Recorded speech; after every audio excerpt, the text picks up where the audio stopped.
noite, senhores. Boa noite. Todos bem? Vamos orar antes de começar? Vamos lá? Pai, obrigado por essa noite com esses caras aqui, que nós possamos ser alimentados, não só pela carne que vamos comer, mas pela Tua Palavra. Possamos ser edificados, santificados, confrontados.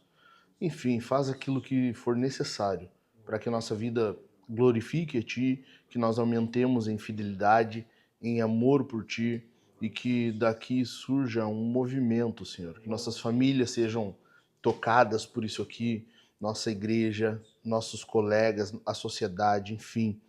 De fato, eu peço, Senhor, como Tua Palavra diz, que ela nunca volta vazia, ela sempre cumpre o propósito para o qual foi designada, que Tu possa fazer isso hoje aqui entre nós. Em nome de Jesus, eu peço e eu agradeço, Senhor, confiando no Teu poder e na Tua graça. Amém. Cara, sem perder tempo, então, vamos, peguem a Bíblia de vocês aí, vamos ler em Efésios. Eu quero ler, tu pode ler com o Márcio, Dani, por favor. Pode, isso aí. Efésios 4.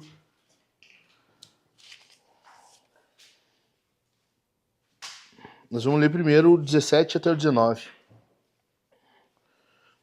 Antes de a gente ler, eu quero só fazer uma introdução rápida. Nós terminamos a série no Pai Nosso, né? Então, basicamente, o que a gente viu? Deus é um Pai.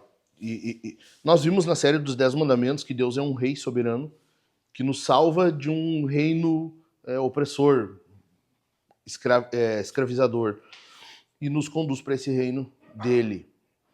Não só nós somos súditos desse reino agora, mas na oração do Pai Nosso nós vimos que somos filhos. Nós somos filhos. Por causa disso nós podemos chegar diante do Pai e chamar Pai Nosso. Deus é um Pai. Então, nós estamos vendo aí que Deus está moldando um povo para Ele. Vocês percebem isso? Deus conquista um povo, traz para o seu reino, a esses ele torna filhos, mas ele não deixa assim. Deus não deixa. Então, o que a gente vê na cultura hoje, por exemplo, se tu me ama, tu me aceita como eu sou. Sabe? Eu sou desse jeito, eu sempre fui assim. Na Bíblia não existe isso. Na Bíblia isso não existe. Na Bíblia nós sempre temos que mudar, aperfeiçoar, santificar. Então, por que é anticristão isso? Por que é uma postura antibíblica? Porque é exatamente isso que o diabo quer. Porque isso incentiva encoraja o orgulho. Não, se tu me ama, tu me aceita como eu sou assim. Isso te mantém endurecido, coração endurecido, tu não é maleável. E por fim, isso detona, destrói a imagem de Deus. No momento em que nós dizemos, eu sou assim, eu sempre vou ser assim, nós estamos dizendo, não, eu sou essa imagem e eu vou continuar sendo assim. Eu não vou me tornar imagem de Deus. Entendeu?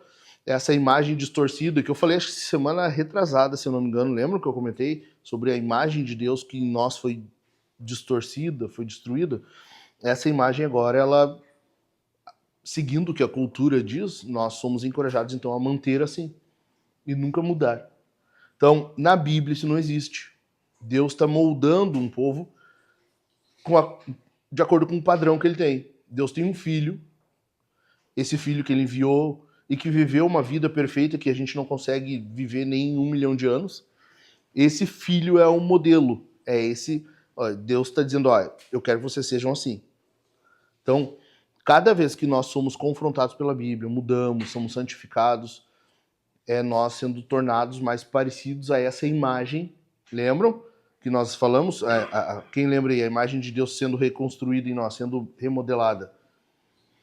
Pleno conhecimento, justiça, retidão. Ou santidade. Lembram? Que é o que? É Jesus. Então nós estamos sendo transformados a isso. Deus está olhando para nós e nós, ele já vê Jesus, por causa disso que nós somos salvos, ele vê o sangue de Cristo sobre nós, mas ele não quer que nós continuemos sendo como somos. Ele sabe, tem muito chão pela frente. Tem muito trabalho ainda a ser feito. E hoje eu quero comentar basicamente isso com vocês. Então não é no texto da oração do Pai Nosso, é um pouquinho além, vamos lá em Efésios, e eu quero que a gente veja um pouquinho sobre isso. Efésios 4, 17 até o 19, acharam aí? Então diz assim: isto, portanto, digo e no Senhor testifico, não vivam mais como os gentios. Quem são os gentios? São os povos pagãos, os povos que sacrificavam aos ídolos, enfim, todo tipo de paganismo. Não vivam mais como os gentios, que vivem na vaidade dos seus próprios pensamentos, tendo o seu entendimento obscurecido, separados da vida que Deus concede por causa da ignorância em que vivem, pela dureza do seu coração. Viu o que eu falei? Esse orgulho, esse coração que ele endurece, ele não é maleável, ele não é flexível, moldável. Versículo 19. Tendo se tornado insensíveis, eles se entregaram à libertinagem para, de forma desenfreada, cometer todo tipo de impureza.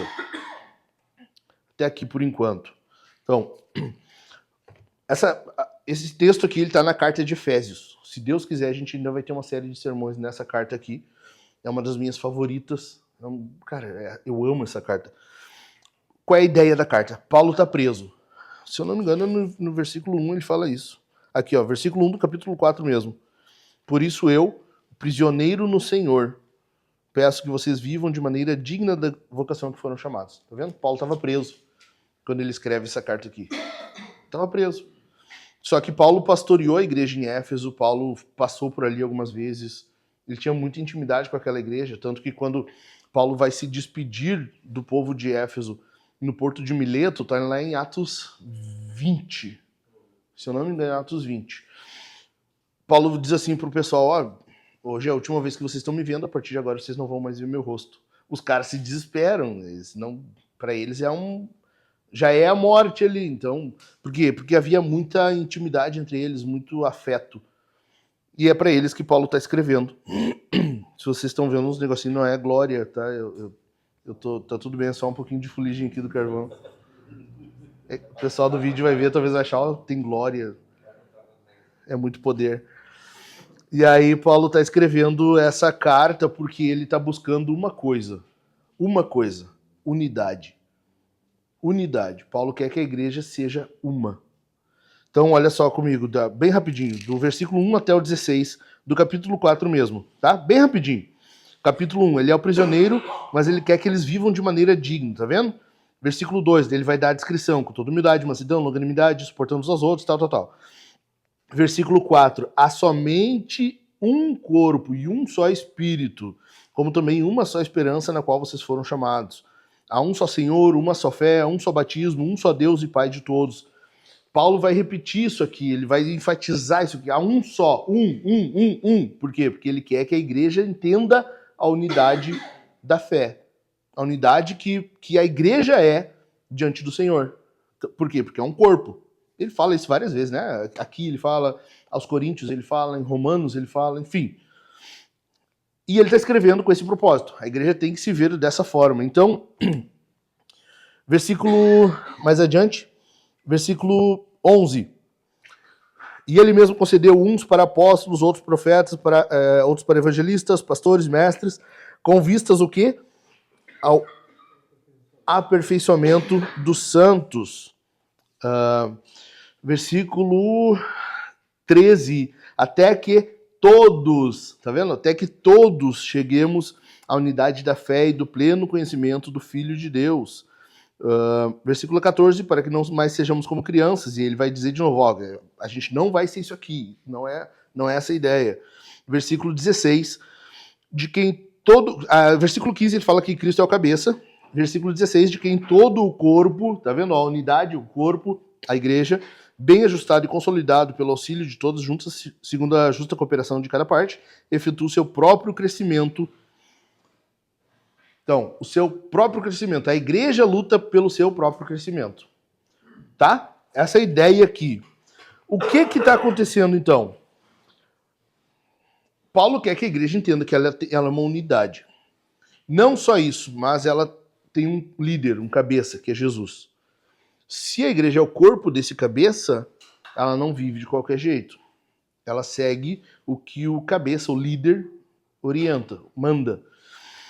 Ao fazer isso, Paulo está dizendo assim, ó, por quê? Porque seguindo isso, o próprio corpo cresce em si mesmo. O seu próprio crescimento. Ok? Estão pegando? Então, quando nós estamos vivendo de acordo com o propósito do cabeça, a igreja vai crescer. É inevitável. É a ideia de todo o corpo, né? Que se alimenta bem, se exercita, tem uma vida correta, vai crescer, vai ser saudável, enfim.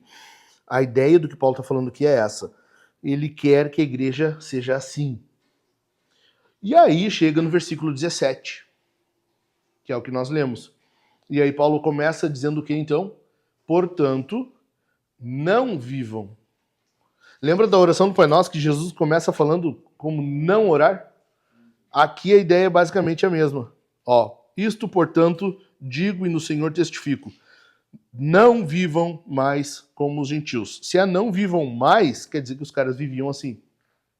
Eles viviam desse jeito. Paulo está dizendo, não vive mais desse jeito aqui. Não vivam mais. Chega, parou. Agora é outro momento.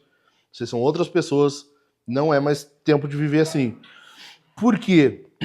Porque é só assim que a igreja vai de fato crescer e vai mostrar essa unidade. Tá? Então, Paulo vai dar algumas coisas aqui que eu acho que é essencial para nós termos em mente. Tá? Então, anota aí. Primeira delas, primeira coisa que tu precisa, algumas coisas que nós temos que buscar, temos que manter, temos que praticar. Primeira delas, cuide da tua mente. Tu tem que cuidar da tua mente. Versículo 17. Não vivam mais como os gentios que vivem na vaidade dos seus próprios... O quê? Seus próprios pensamentos. Então, a primeira coisa que tu tem que cuidar é a tua mente. Tu tem que cuidar. Paulo começa aqui abordando o fator intelectual. Paulo vai tratar disso aqui como sendo a tua velha criatura, ela é comandada pela tua forma de pensar. Logo, se nós queremos mudar, nós temos que mudar a nossa forma de pensar. Nós temos que ajustar a nossa maneira de pensar. E é isso que Paulo está dizendo. Que vivem na vaidade dos seus próprios pensamentos. Tu percebe que aqui é um pensamento orgulhoso, né? A vaidade dos pensamentos. É um pensamento vaidoso, ele é orgulhoso. É um pensamento que não é humilde. É isso que Paulo está falando aqui. Os pagãos, os gentios, eles vivem desse jeito. A mente deles é assim. Nós, então, temos que ser o contrário. É diferente. Se nós estamos em Cristo, se nós fomos salvos por Cristo, necessariamente nós temos que corrigir isso, nós temos que ajustar a nossa mente. Tu percebe que aqui há um crescimento, né? Tem um avanço. Olha só, versículo 17 vai envolver a mente vazia, né? Ou a vaidade dos pensamentos. Isso resulta num entendimento obscurecido, versículo 18. E no versículo... acho que 18 ainda, vai falar de uma vida na ignorância. Não, versículo 18 ainda é. Tendo o seu entendimento obscurecido, separados da vida que Deus concede por causa da ignorância em que vivem. Tu percebe que é justamente um endurecimento? Ó, uma mente vazia, vaidade, é nulo, é vão. O pensamento sabe, é mente vazia, de fato. Resulta num conhecimento obscurecido. Resulta numa forma, num entendimento obscurecido. A pessoa não tem aquela clareza de conhecimento. É diferente do que nós vimos, que é a imagem de Cristo sendo restabelecida. Lembram? Pleno conhecimento. Lembra o que eu falei? Na Bíblia, conhecimento é luz. Por isso que a palavra de Deus é luz para os nossos caminhos, lâmpada para os meus pés, luz para os meus caminhos. Então, é o contrário do que isso aqui. É a pessoa que fechou os seus olhos para a palavra de Deus, para a vida com Deus. É a pessoa que se fechou a isso aqui. Entendimento obscurecido. Isso resulta no quê? Numa vida na ignorância. Essa vida na ignorância é um coração que já se fechou. É um coração completamente insensível a Deus, ao Espírito, um coração insensível à vida cristã. Lembram do que nós vimos em Filipenses? Olha só, a gente está pertinho, vira algumas páginas aí.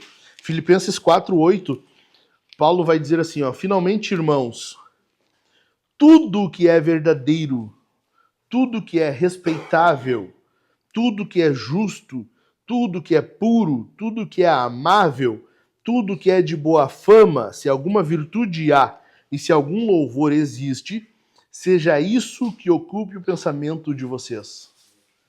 Tu domina o teu pensamento. Homem cristão, homem de Deus, ele domina o seu pensamento. Eu falei isso no GC, se eu não me engano, né? Nós não somos reféns do nosso pensamento. Tu não é refém, tu não pode dizer assim, eu não consigo não pensar nisso. Nós não somos reféns. Tu domina no que tu pensa. Ou seja, não tem como tu ter, então, esse pensamento vaidoso dos gentios, dos pagãos. É o contrário. Envolve domínio próprio, envolve tu ser cheio do Espírito, envolve tu pensar nas coisas do alto. Ou, como Paulo diz, naquilo que é puro, no que é amável, no que é digno de louvor. É nisso que nós pensamos. Então, tu precisa dominar a tua mente. Tu precisa entender que... Olha só, eu costumo usar isso aqui como exemplo, né? Olha só, o texto diz assim, tudo que é verdadeiro. O que é a verdade? Palavra de Deus. Ou quem é que disse, eu sou o caminho, a verdade, Jesus. Tudo que é respeitável. Quem é mais digno de honra? Jesus, Deus. O que é de mais justo que existe? Deus, Jesus. Tudo que é puro, onde está a pureza, que é incontaminável, ou então quem nunca pecou? Jesus. Tu percebe que tudo isso aqui, se tu levar ao extremo, na máxima potência, acaba em Jesus? Então é isso que tu tem que pensar. É isso que tu tem que ocupar tua mente. Se tu for pegar isso aqui e levar até a última instância, tu vai pensar em Jesus, ou nas coisas de Jesus. Aqui, é óbvio, eu expliquei para vocês em Filipenses, Paulo está usando uma expressão que para os gregos era bem conhecida. Isso aqui para os gregos era bem comum, eles pensarem, mas Paulo está aplicando agora no Evangelho. Paulo pega, ele lixa, ele tira as ferrugens e ele pinta com o Evangelho. Ele pega algo que era conhecido já dos gregos, mas ele dá uma outra pintura, ele dá uma outra cara para aquilo ali. O Evangelho, Jesus. É isso que nós temos que fazer. Então, tu precisa dominar a mente. Amém? Então, como é que nós fazemos isso? Lembra? Romanos 12:2. Lembra? Não vivam conforme, ou não vos conformeis, né? Ou não vivam conforme os padrões deste mundo. Mas transformai-vos como? Pela renovação do vosso entendimento. É dessa forma, porque assim, e Paulo vai dizer que é dessa forma que nós experimentamos qual é a boa, agradável e perfeita vontade de Deus. Ok? Entendido? A minha pergunta para vocês é, o que tem ocupado a mente de vocês hoje? É trabalho? Meu trabalho está ocupando muito meu dia, minha mente, meu pensamento. É alguma crise? É alguma doença?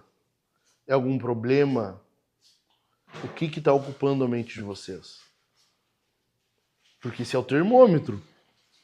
É assim que tu vai entender se de fato tu está se deixando levar pela tua mente ou tu está dominando ela. E tu precisa cuidar da tua mente. Amém? Amém.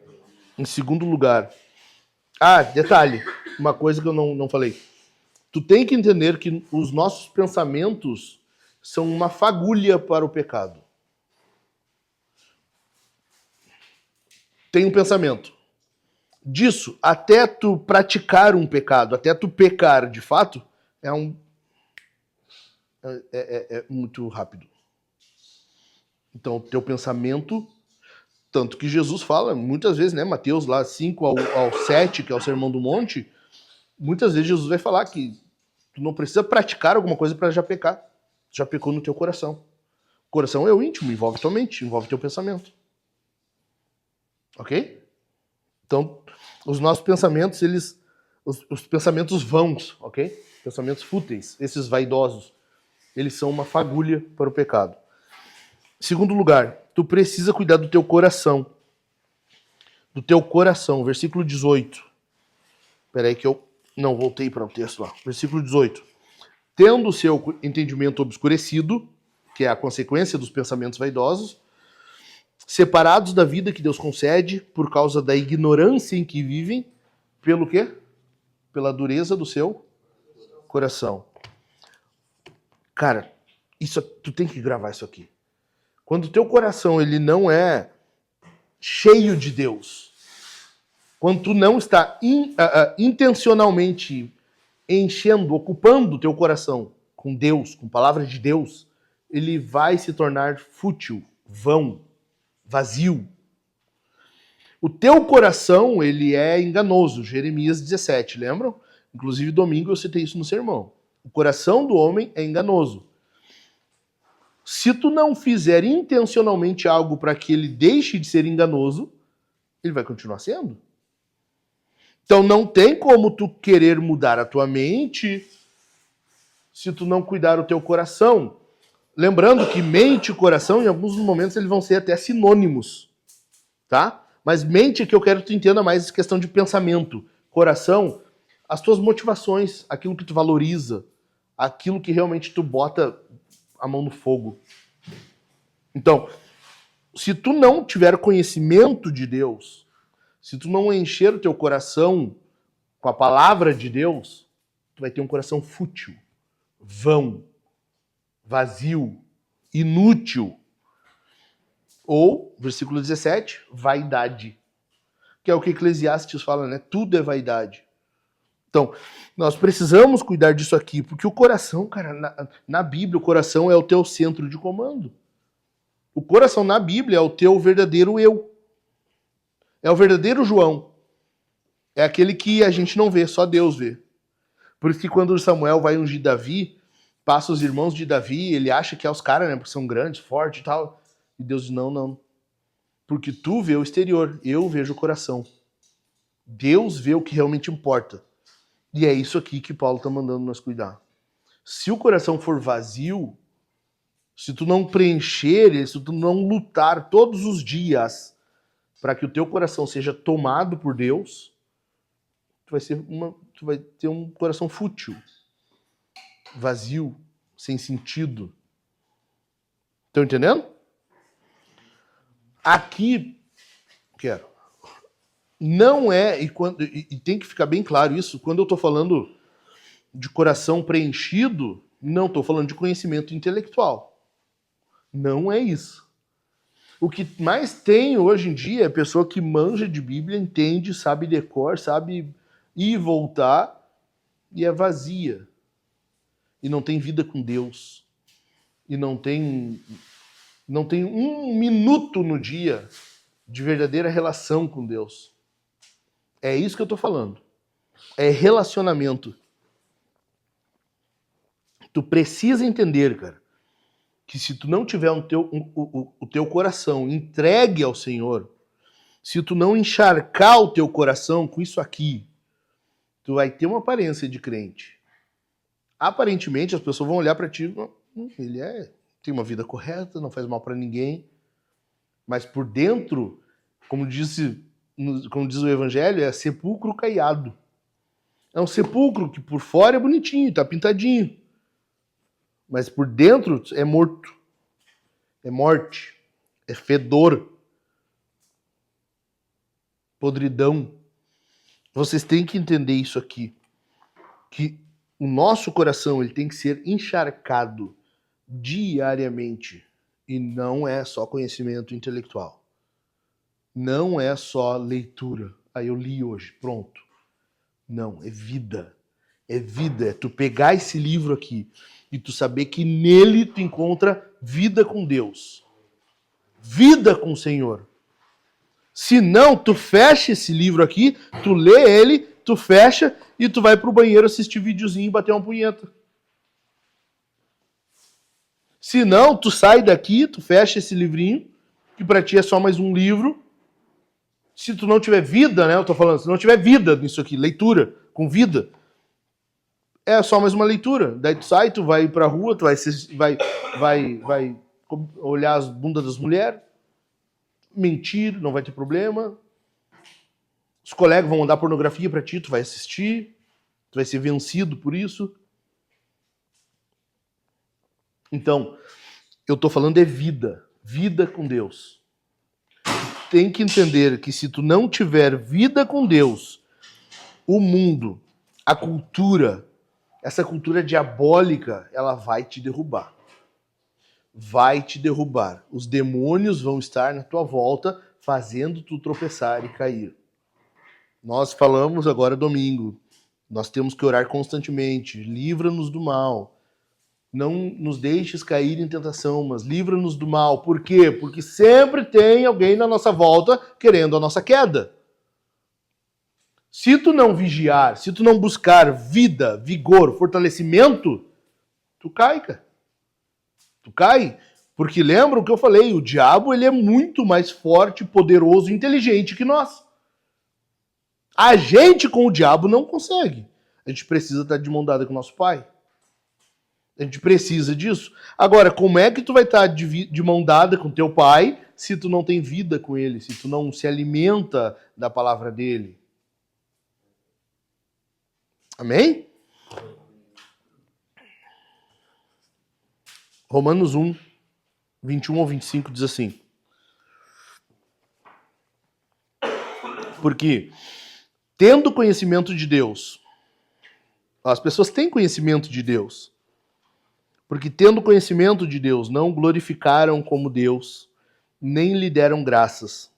Pelo contrário, se tornaram nulos em seus próprios raciocínios, e o coração insensato deles se obscureceu. Ao coração de novo. E o coração insensato deles se obscureceu. Dizendo que eram sábios, se tornaram tolos, e trocaram a glória do Deus incorruptível por imagens semelhantes ao ser humano corruptível, às aves, aos quadrúpedes e aos répteis. Parece tão distante isso aqui nós falando, né? Os caras adoravam animais. Imagina ter um Deus com a cabeça de cachorro, adorar um sapo, adorar isso e aquilo. Cara, a gente não tá vendo todo dia agora na internet os caras se vestindo de cachorro e um puxando pela coleira? A gente não tá vendo isso aí todo dia? Uma mulher vestida com cara de cavalo, se identificando como cavalo? A gente não tá vendo isso todo dia? A gente tá vendo isso na nossa cara. A gente tá vendo isso bem na frente dos nossos olhos. Como é que a gente não percebe que isso aqui pode acontecer com qualquer um se a gente não cuidar? Os alertas bíblicos são constantes para nós. A gente não cuida, a gente acaba sendo derrubado. Versículo 24 de Romanos 1. Por isso o quê? Por causa desse conhecimento de Deus e não agir com base nesse conhecimento. Por isso, Deus os entregou à impureza pelos desejos do coração deles. Olha o coração, cara. Para desonrarem o seu corpo entre si. Eles trocaram a verdade de Deus pela mentira, adorando e servindo a criatura em lugar do Criador, o qual é bendito para sempre. Amém.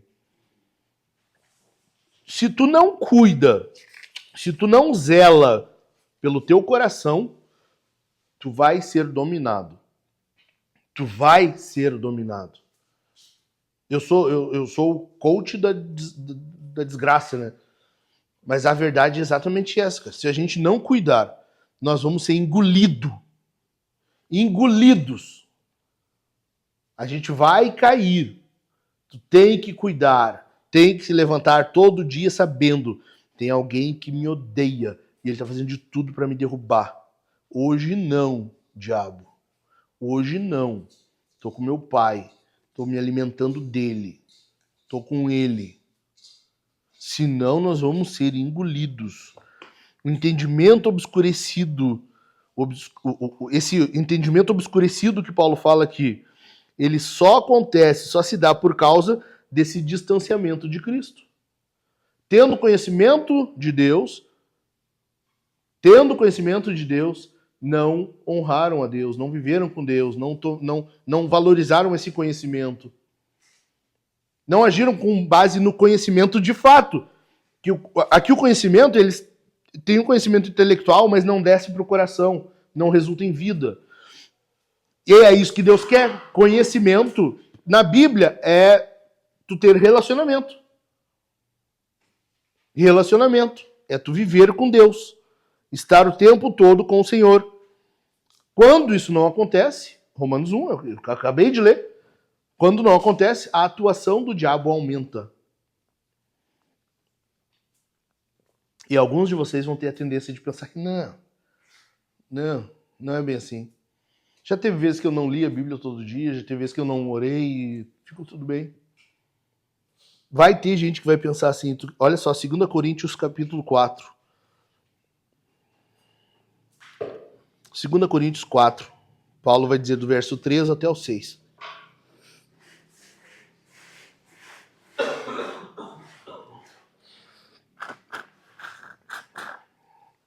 Acharam, hein? 2 Coríntios 4, do 3 ao 6. Mas se o nosso evangelho ainda está encoberto, é para os que se perdem que está encoberto, nos quais o Deus deste mundo cegou o quê? O entendimento. O entendimento dos descrentes, para que não lhes resplandeça a luz do evangelho da glória de Cristo, o qual é a imagem de Deus. Versículo 5, porque não pregamos a nós mesmos, mas a Jesus Cristo como Senhor e a nós mesmos como servos de vocês, por causa de Jesus. Porque Deus que disse, das trevas resplandeça a luz, Ele mesmo resplandeceu em nosso coração, para a iluminação do conhecimento da glória de Deus na face de Jesus Cristo. Deus faz com que esse conhecimento resplandeça, com que o teu entendimento seja moldado por esse conhecimento. Se não for assim, a atuação diabólica aumenta. A atuação diabólica aumenta. Não há meio termo. Não tem área neutra na vida espiritual.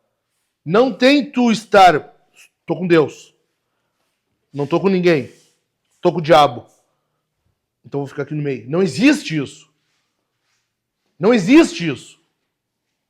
Ou tu está firme com o Senhor, e essa vida que eu tô falando, ou só o fato de tu achar, não tô, mas tô bem, já é a regressão, já tá regredindo, já tá caindo. É questão de tempo. Dureza de coração resulta em ignorância. É o que Efésios, capítulo 4, no versículo 18, nós lemos. Por causa da ignorância em que vivem pela dureza do seu coração. Essa ignorância ela é motivada pela dureza no coração. E isso acaba fazendo o quê? Separando de Deus. Afastando do Senhor. Entendeu? Entendido, gente? Então, tu percebe como a velha natureza, que é essa que Paulo está dizendo assim, não vivam mais como, a velha natureza é burra. É burra. Burra como? Tem o coração endurecido. Não é ensinável. Tu vê isso na igreja. Tu vê, a pessoa pode ser uma nova criatura, mas está agindo como... Paulo está falando aqui para quem é nova criatura. Paulo está falando para cristão. E ele está dizendo, mas não vive como a velha criatura, não vive como os gentios. Ou seja, tem como um cristão agir desse jeito aqui. Tu percebe isso na igreja? Quando a gente vai falar às vezes com as pessoas, meu irmão, o que está acontecendo? Faz tal coisa. Não. A pessoa, sempre ela tem uma explicação, sempre tem um porquê, sempre tem uma...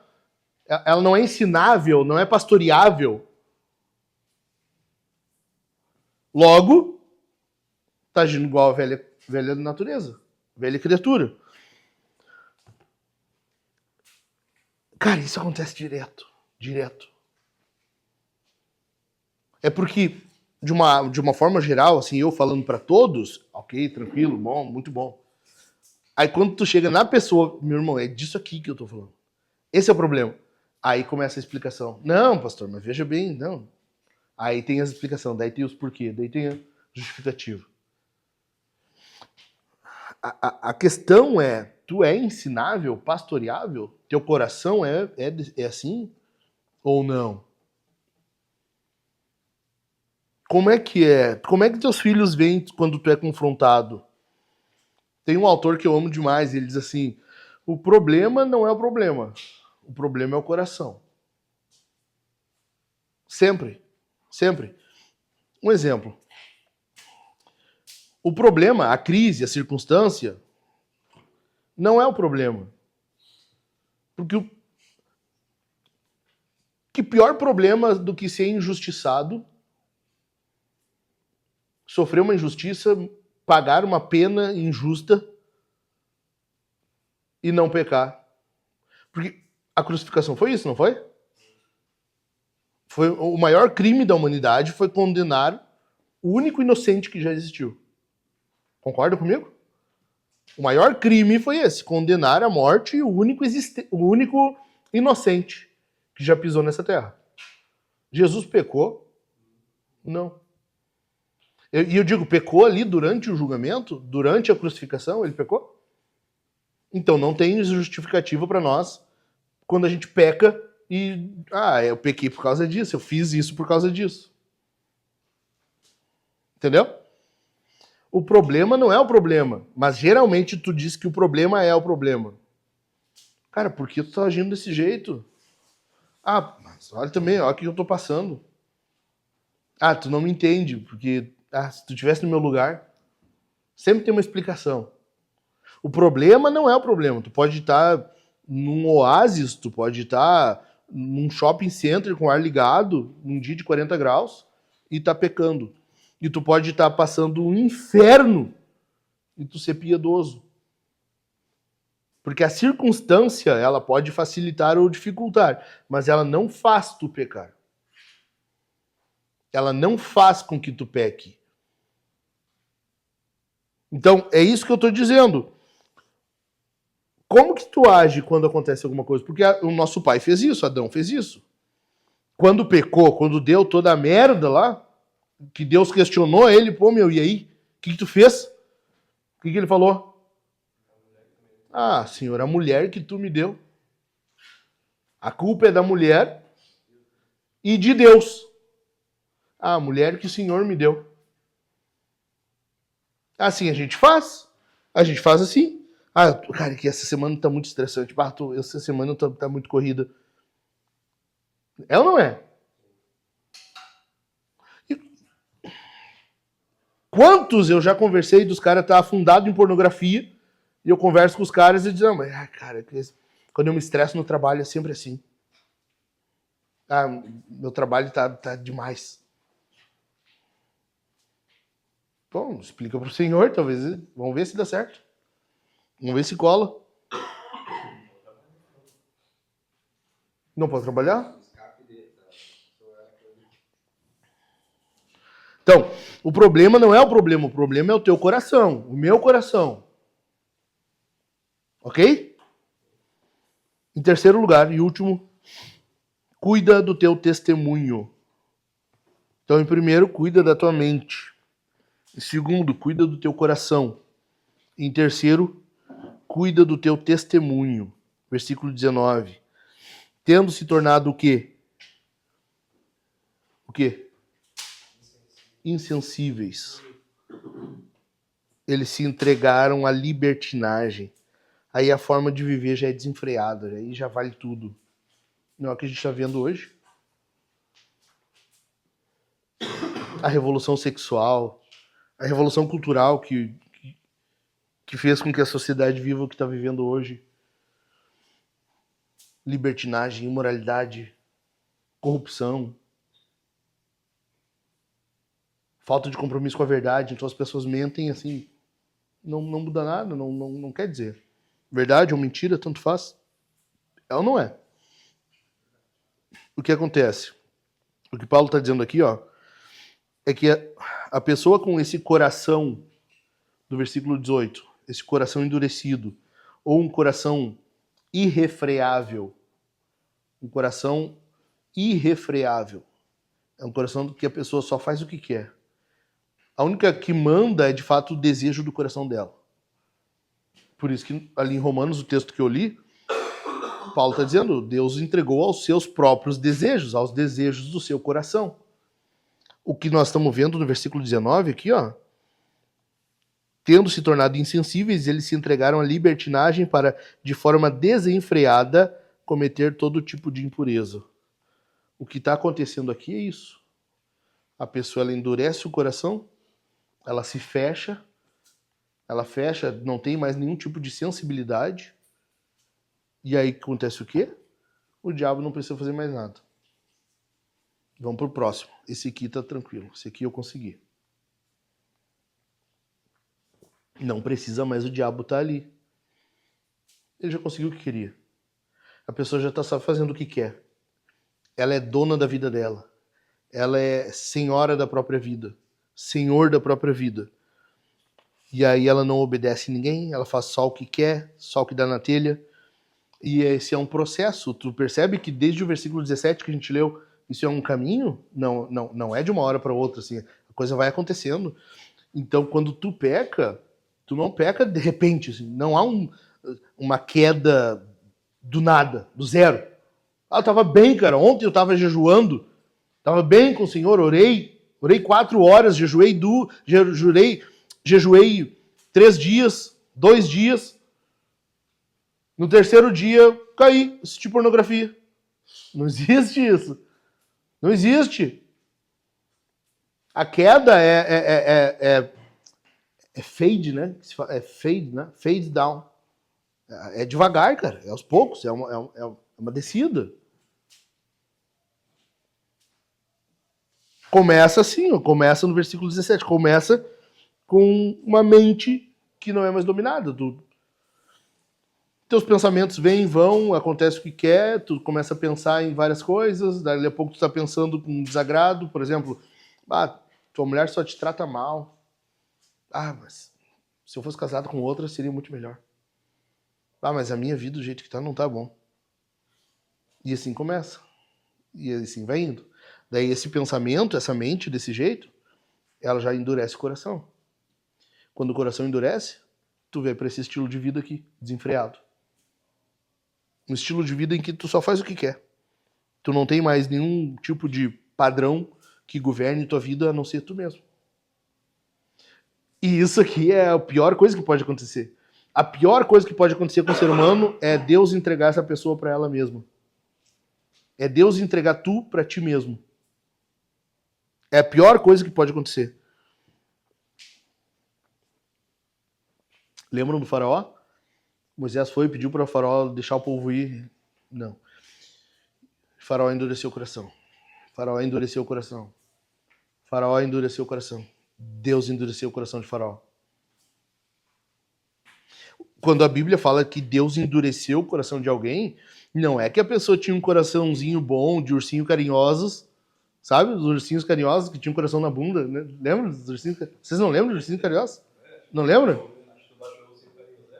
Não, eles tinham um coraçãozinho no peito, hoje saiu um raio-x, um arco-íris de peido, assim, de arco-íris, uns negócios. Não é teu tempo, né? Olha só, quando a Bíblia fala que endureceu o coração, não é isso, que era, sabe, um coraçãozinho bom, não fazia mal pra ninguém, era tudo ok, a pessoa tinha muito amor pra dar. E aí Deus olhou, não. Endurecer esse coração. Não é assim, meu. Quando a Bíblia fala de endurecer, é porque a pessoa foi resistindo à graça inúmeras vezes. Inúmeras vezes a pessoa foi resistindo.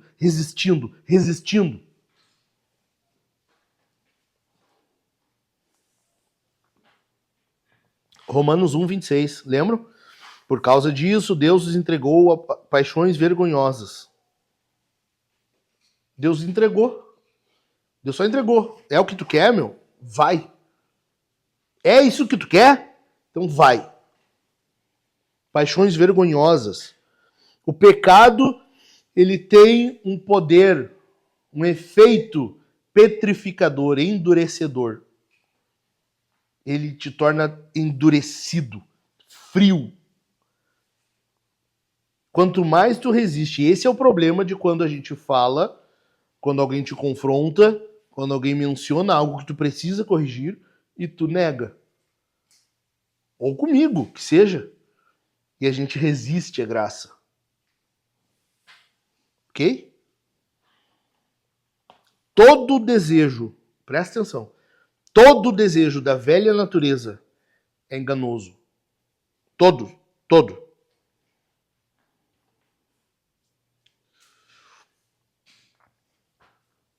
Efésios 4 ainda, olha aí, versículo 22. O que diz aí? Alguém pode ler, Rafa? Quanto à maneira antiga de viver, vocês foram instruídos a deixar de lado a velha natureza, que se corrompe segundo os desejos enganosos. Tá vendo os desejos enganosos? E a pessoa, ela é tão tola, ela tá tão endurecida que ela não percebe mais que aquilo ali é enganoso. O John Piper, ele diz assim, o pecado, ele faz promessas. O pecado, ele faz uma promessa. O pecado promete que vai ser bom. Vai ser bom. Vai dar retorno. Vai ser duradouro. Vai ser um absurdo de prazer. Vai ser, enfim, vários tipos de promessa. E quando tu peca é porque tu acreditou naquela promessa.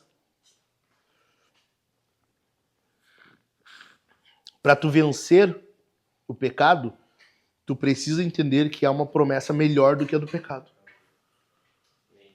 Tu precisa entender que há uma promessa melhor do que a do pecado, senão tu tá enredado em desejos enganosos. Enganosos. E essa perda de sensibilidade, esse autocontrole, é como um calo. Vocês já tiveram calo? Que cria aquela pele mais grossa? Sabe? Tem uns que tem a mão meio macia e não vão saber, mas enfim.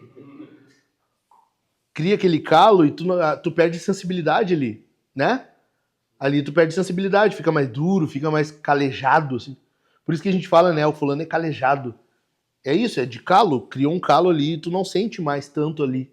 É isso é isso que quer dizer isso aqui. Essa passagem. Essa natureza enganosa, ela vai te fazendo perder a sensibilidade. E para ter domínio próprio, nós precisamos do quê? Espírito Santo. Não tem outro jeito. Não tem outro jeito. Então, vamos encerrar. Leu aí comigo o versículo do 20 ao 24. Tá? Versículo 20. Mas, eu amo esses mas da Bíblia, cara. Mas, não foi assim que vocês aprenderam de Cristo. Se é que, de fato, ouviram falar dele e nele foram instruídos, segundo é a verdade em Jesus. Quanto à maneira antiga de viver, ó, de novo, Paulo vai tratar disso aqui. Quanto à maneira antiga de viver, vocês foram instruídos a deixar de lado a velha natureza, que se corrompe segundo desejos enganosos, a se deixar renovar no espírito do entendimento. Ó, o entendimento de novo, que eu falei, primeiro ponto, cuidar da mente.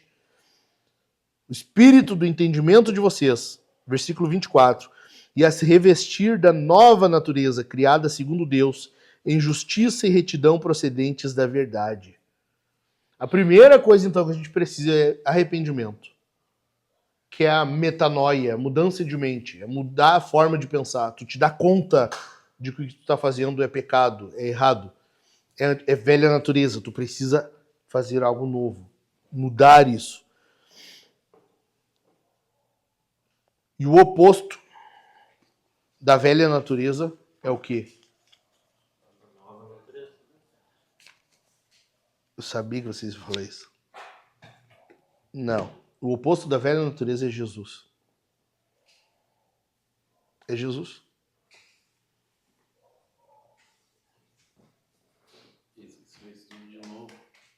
Ele é o único que sabe o que é vencer tudo isso aqui sem nunca pecar e sabe não só nos indicar o caminho, mas andar com a gente.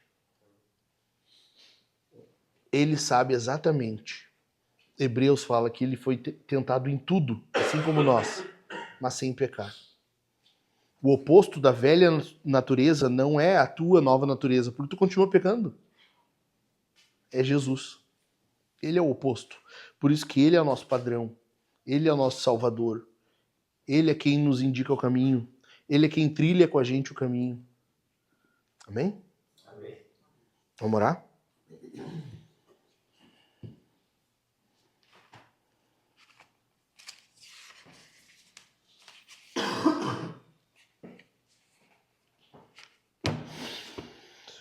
Pai, que possamos, Senhor, a cada dia ser lembrados de que há uma natureza ainda corrompida que ainda reside em nós. O pecado ainda está em nós. Nós sabemos que vamos vencê-lo de forma plena na glorificação. Mas eu peço que desde já, Senhor, Tu nos capacite para vencermos o pecado desde agora. Que nós venhamos abandonar o estilo de vida da velha natureza. Que nós venhamos mudar o nosso entendimento, Senhor, mudar a nossa forma de pensar, para que pensemos de acordo com a Tua palavra, que tenhamos a mente de Cristo, como Paulo fala em Filipenses 2, que venhamos ter a mente de Cristo, a forma de pensar de Cristo. Que essa mentalidade, Senhor, seja o nosso padrão para um novo estilo de vida, para uma vida que te agrada, para uma vida não só que tenta, para uma vida que não tenta conquistar a salvação de ti, mas uma vida que já recebeu a salvação e agora, como comprovação dessa salvação recebida, vive um novo estilo de vida.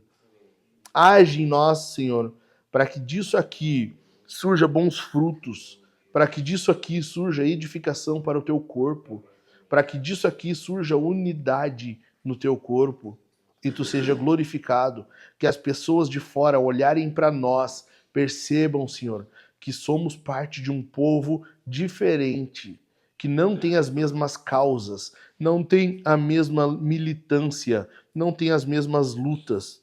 Nós não estamos aqui para lutar por política, por time de futebol, por ideologia. Nós estamos aqui como guerreiros do Senhor. Nós fomos enviados para uma batalha, essa batalha espiritual. E nós queremos ser fortalecidos, Senhor, para sermos achados dignos, de pé no último dia. Faz isso em nós, porque nós, por nós mesmos, não conseguimos. Nós precisamos de Ti.